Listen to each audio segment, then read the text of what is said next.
அதிகரித்து இருக்கிறது.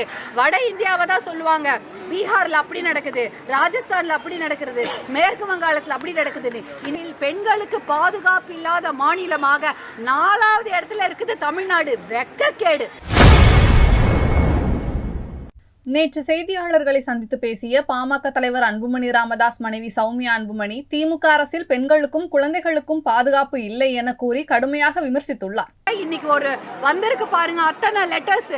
நாங்க இந்த பெண்களுடைய பாலியல் வன்கொடுமைக்காகவும் பெண்கள் பாதுகாப்புக்காகவும் இந்த போராட்டத்தை நடத்துறோம் தெரிஞ்சவுடனே வீடியோ ஆதாரம், ஆடியோ ஆதாரத்தோட அத்தனை லெட்டர் வீட்டுக்கு வருது.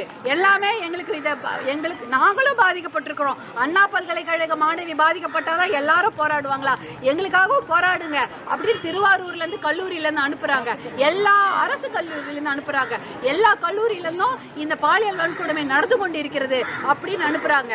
இப்ப இதுக்கெல்லாம் என்ன பதில் சொல்ல போறோம்? பெண்களுக்கு பாதுகாப்பே இல்லையா தமிழ்நாட்டில பொறுத்த வரைக்கும்?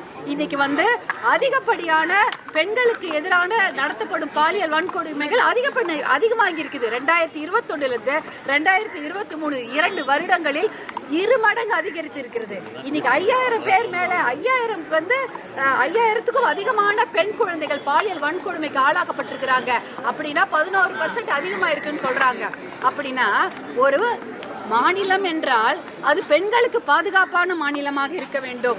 ஒரு தமிழ்நாடு அப்படிப்பட்ட ஒரு நல்ல மாநிலமாக தான் இருந்தது. இன்னைக்கு என்ன சீர்குலைஞ்சு போயிருக்குது? ஏன் டபுள் மடங்கு 2 மடங்காக அதிகரித்து இருக்கிறது?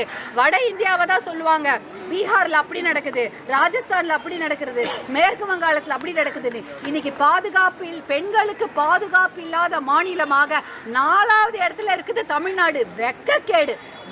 அப்புறம் என்னதான் இங்க காவல்துறையும் சட்டத்துறையும் அரசாங்கமும் செஞ்சுட்டு இருக்கிறாங்க? பாதி % பெண்கள் தானே இருக்கிறோம். எங்களுக்கு பாதுகாப்பு கொடுக்கல, ஆனா அரசு பணத்துக்கு இவ்வளவு பேர் வந்திருக்கிறீங்களே, எங்களுக்கு பாதுகாப்பு கொடுக்க எத்தனை பேர் வந்திருப்பீங்க?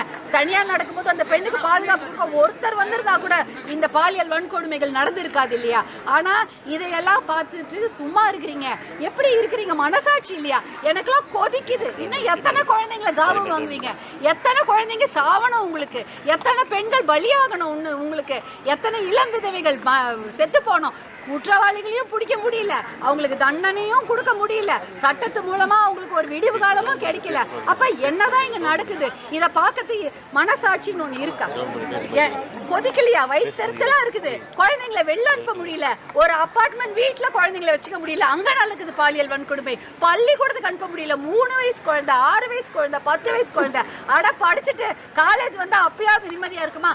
அங்கேயும் 15 வயசு, 16 வயசு, 18 வயசு, 19 வயசு கல்லூரி மாணவி எல்லாருக்கும் பாலியல் வன்கொடுமை நடந்துன்னு இருந்தா அப்ப இந்த நாட்டுல பெண்கள் வாழதான் இல்லையா? எங்களெல்லாம் பார்த்தா மனசாட்சியே இல்லையா? உங்களுக்கு காப்பாற்றணும்னு தோணலையா? எங்களுக்கு எல்லாம் பதிக்குது. எங்க குழந்தைங்களை எப்படி நாங்க வெளில அனுப்புறது? எப்படி அனுப்புவோம்? உங்களுக்கு மட்டும் இல்ல, எல்லாருக்கும் தான் குழந்தைங்க இருக்கு. உங்களுக்கும் பெண் குழந்தைங்க இருக்கு, எனக்கும் பெண் குழந்தைங்க இருக்கு, இந்த நம்ம சுத்தி இருக்கிற எல்லாருக்கும் பெண் குழந்தைங்க இருக்கு. எப்படி அவங்களை படிக்க அனுப்புறது? ஹாஸ்டலுக்கு அனுப்ப முடியும்? செய்திகளை உள்ளது உள்ளபடி தெரிந்து கொள்ள ரெஃப்ளெக்ட் நியூஸை சப்ஸ்கிரைப் பண்ணுங்க.